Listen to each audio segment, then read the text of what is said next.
wasu siffofi guda 8 wanda dai siffatu da su Allah yana son sa. Don haka ka karkade kunnuwanka ka ji, idan kana da waɗannan siffofi guda 1 daga cikin 8 ko 8 ɗin duka, to ka gode ma Allah cewa ka samu kanka ko ka tsinci kanka a cikin waɗanda Allah yake so. Allah ya sa muna ci. Sannan Allah ya faɗi wasu siffofi guda 14 wanda ya tir da Allah wadai da masu irin waɗannan siffofi, kuma Allah ya ce baya son su. So ka yi ƙoƙari ka kauce ma irin waɗannan siffofi da Allah ya bayyana wa duniya a littafinsa mai tsarki cewa baya son masu irin waɗannan siffofi, baya son masu irin waɗannan halaye. Da haka Allah ya tsare mu. A cikin wannan dangi waɗanda Allah ya fara bayyanawa a cikin littafinsa mai tsarki yana so, su ne al-muhsinun, masu kyautatawa, masu alheri, masu nagarta, masu kirki, masu kyautatawa tsakaninsu da Allah, masu kyautatawa tsakaninsu da kansu, masu kyautatawa tsakaninsu da bayin Allah. Duk wanda ya sifatu da wannan sifa ko ya kamanci da wannan kamanni ko ya ɗauki wannan hali, to Allah ta'ala yana son sa.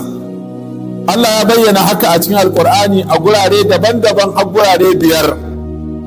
Na farko cikin suratul Baqara aya ta 195, na biyu cikin suratul Ali Imran aya ta 134, na uku dai a cikin suratul Ali Imran aya ta 148, na hudu cikin suratul Ma'ida aya ta 13, sannan na biyar cikin suratul Ma'ida aya ta 93.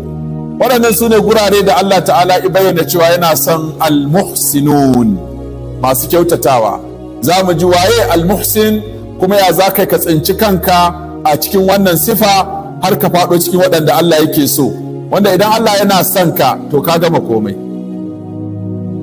wala yazalu abdi yataqarrabu ilayya bin nawafil hatta uhibbahu fa iza ahabbtuhu kuntu sam'ahu allazi yasma'u bihi. Sadakan Allah yana son ka ka gama, in Allah yana kinka kuma ka gama yawo. In ku Allah yana son ka to ka fara yawo, in ku Allah yana kinka to ka gama yawo. Wannan sifa ta farko su ne al-muhsinun. Wa anfiqu fi sabilillah wala tulqu bi aydikum ila at-tahluka wa ahsinu inna Allaha yuhibbul muhsinin.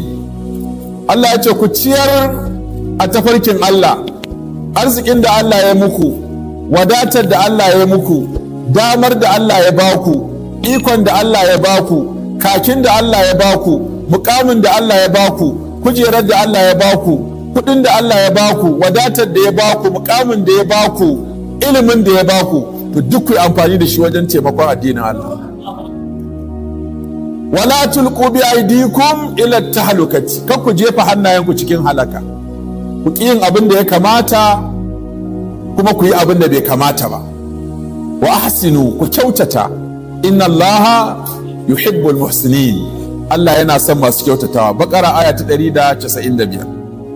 Tana cikin suratul Ali Imran 134 yace allazina yunfiquna fis sarra'i wad dharra'i wal kadhimina al ghayza wal 'afina 'anil nas wallahu yuhibbul muhsinin. Dan Allah yace waɗanda suke ciyarwa a cikin wadata da cikin kunci, sannan kuma suna haɗe fushi, suna kuma yafewa mutane. Allah yana son masu kyautata. Wal ya'fu wal yasfahu, ala tuhibbuna an yaghfira Allahu lakum wa in tasfahu wa in ta'fu wa tasfahu wa taghfiru. In ta'fu, afuwa shine kada ka wa mutum komai don ya cuce ka. Safu kuma kaka zarge shi akan abin da yi. Taghfiru kuma ka ce ka yafe masa. To sai Allah ta'ala yana son zaman lafiya, ce a dinga yafewa juna. Allah da ya halicce mu ya san halin mu, ce akwai masu kyautatawa, akwai masu munanawa, akwai masu fada, akwai masu hassada, akwai masu keta, akwai masu mugunta, akwai masu sharri, akwai masu kaza. Sai ce khuzul afwa wa amur bil urfi wa a'rid anil jahilin. Shi ake kira akhlaqul kibar. Akhlaqul kibar an ta'fuwa amman zalamaka, an ta'fuwa amman zalamaka, ka yafe wa wanda ya cuce ka. Wa tasila man qata'aka, ka jema wanda ya yanke maka. Wa tu'tiya man haramaka, ka ba wanda ya hana ka. Waɗannan halayen ba za ka iya siffatuwa da su ba sai ka kai ƙarshe a daraja a addini. An ta'fu amman zalamaka, wanda ya cuce ka ka samu iko ka ce na yafi. Yafiya ga wanda ya zalunce ka, bawa wanda ya hana ka, ba bawa wanda ya baka ba. Wannan dama ana yi, kowa ma yana yi, ba wanda ya baka. Ka je ma wanda ya yanke maka yana da wahala, amma ka saba zuwa ma wanda ya je maka. To ka je ma wanda ya yanke maka, ka ba wanda ya hana ka, kai afwa ga wanda ya zalunce ka. Shi ake kira akhlaqul kibar. Don kana son ka zama na Allah sai ka shiga wannan halin. Allah ya ce da ina kama ku da abin da kuke min da yanzu ba kowa a bayan ƙasa. Wala yu'akhizullahu an-nasa bima zalamu ma taraka ala zuhriha min dabbati. Da Allah yana dankan mutane da abin da suke masa, baya kauda kai, baya yafiya, baya gafara, da yanzu ba kowa a ban ƙasa. Don kowa taɓa wa Allah wani abin da saboda shi ma sai a kifar da ƙasa, amma sai Allah ya yafe. To wannan yafuwar ta Allah ita muke cin moriyarta. Shi yasa ya ce mu ma mu zama masu yafiya. Akwai wanda ya cutar da Sayyidina Abubakar ta hanyar shiga masu yada kage da aka ma yarsa na Aisha. Kuma Sayyidina Abubakar yake ci da shi, yake sha da shi, yake kula da shi. Amma da aka zo ana ma yarsa sharri na Aisha, sai ya zama cikin masu yadawa. Da aka same shi da laifi, annabi alaihi salatu wassalam mistahu bin asasa, annabi ya sa kai masa bulala 80 ta kagen da ya mana na Aisha. Sai na Abubakar ya fushi, ya ce na daina baka ci, na daina baka sha. Sai Allah ya ce wala ya atali ulul fadl minkum wasa'ati an yutu ulul qurba. Kada masu daraja daga cikin ku su dinga rantsuwa ba za su yi alheri ba. Wal yafu wal yasfahu, ku rangwame, ku yafiya. Ala tuhibbuna an yaghfira Allahu lakum, ku ba ku so Allah ya yafe muku? Abubakar ce na yafi, kuma a ƙara masa ƙarin albashi akan wanda ake bashi da. Sannan Allah ta'ala a cikin surat Ali Imran ya ce atahumullahu sawabad dunya wa husna sawabil akhirah wallahu yuhibbul muhsinin. Waɗanda suka taimaki addinin Allah, suka tsaya tare da manzon Allah sallallahu alaihi wasallama, su ne waɗanda Allah yake ba su kyakkyawa a duniya, sannan kuma da kyakkyawan mafi kyau a lahira. Sai Allah ya ce wallahu yuhibbul muhsinin, Allah yana son masu kyautatawa. Guri na 4 cikin suratul ma'ida, Allah ta'ala ya ce fa bima naqadhihim mithaqahum la'annahum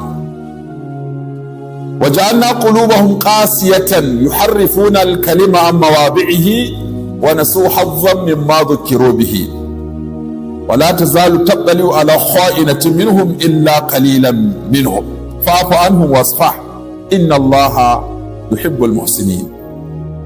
Allah yana tona asirin Yahudu, yace daga cikin manyan laifukansu fa bima naqadhihim mithaqahum, duk alƙawarin da aka yi da su sai sun warware. Kenan wara alkawari mummunar sifa ce. Ba za ka yi daraja a musulunci ba sai ka cika alkawarin da ka ɗauka, kuma ka ki ɗaukan alkawarin da ba za ka cika ba. Kakka ɗau alkawarin da ka san ba za ka cika ba, amma dai ka ɗauka ka cika. In ko ka san ba za ka cika ba, ka ce a ba zan maka alkawari ba. Ƙara mutum ya ji zafin ba ka yi masa alkawari ba da ka yi masa alkawari ka ki cikawa. Daraja ce in kai alkawari ka kiyaye shi. In ko ka san ba za a ce a tsaya ba zan maka alkawari ba. Kowa ya ce wane ne maka alkawari, a ce ya ce to zai cika. To ka kai kwari jama'a si maka shaida da cewa in ka dau alkawari kana cikawa. har a kai da cewa wane ne ya yi alkawari an ce ya ce to zai cika. Kaka zama ciki wadda za a ce waye maka alkawari, kai kyale shi, rabu da shi, wannan bai san daraja alkawari ba. Kaga tun a duniya ka samu mummunar shaida, to kuma ita za ta bi ka har lahira. Fabima naqadihim mithaqahum la'annahu, Allah ce saboda yawan warware alkawuransu na la'ance su. Waja'alna qulubahum qasiyatan, kuma na sanya zukatansu ta zamo bushashiya, ta kekashe, zukatan sun kekashe ba sa jin wa'azi. Yuharrifuna al-kalima an mawadi'i, sannan suna musgudar da magana daga inda aka ajiye ta, suna yin fassara ba daidai ba, suna ɗaukan abubuwa ba yadda aka sanya su ba. Wani su hazzan mimma dhukiru bi, suka manta rabo da yawa na abin da aka yi musu wa'azi, aka faɗakar da su, aka tunatar da su. Wala tazalu taqaliu ala kha'inatin minhum, Allah ce ba za ka guce ba kana tsinkayar yaudara da ha'inci daga cikinsu, sai yan kaɗan, saboda Allah mai adalci ne ya ce ana samun yan kaɗan a cikinsu da ba sa haka. Bisa duk lalacewa al'umma ba za a rasa nagari ba. Kada ka zo kai kuɗin goro ka ce duk an lalace, in ka ce duk an lalace to kai ne farko. Ka ce an lalace amma ba a rasa riga a menene nono a riga. Sai Allah ce fa'fu anhu, kai musu afuwa, wasfah, ka kau da kai, kai rangwame. Inna Allah yuhibbul muhsinin, Allah yana son masu kyautatawa.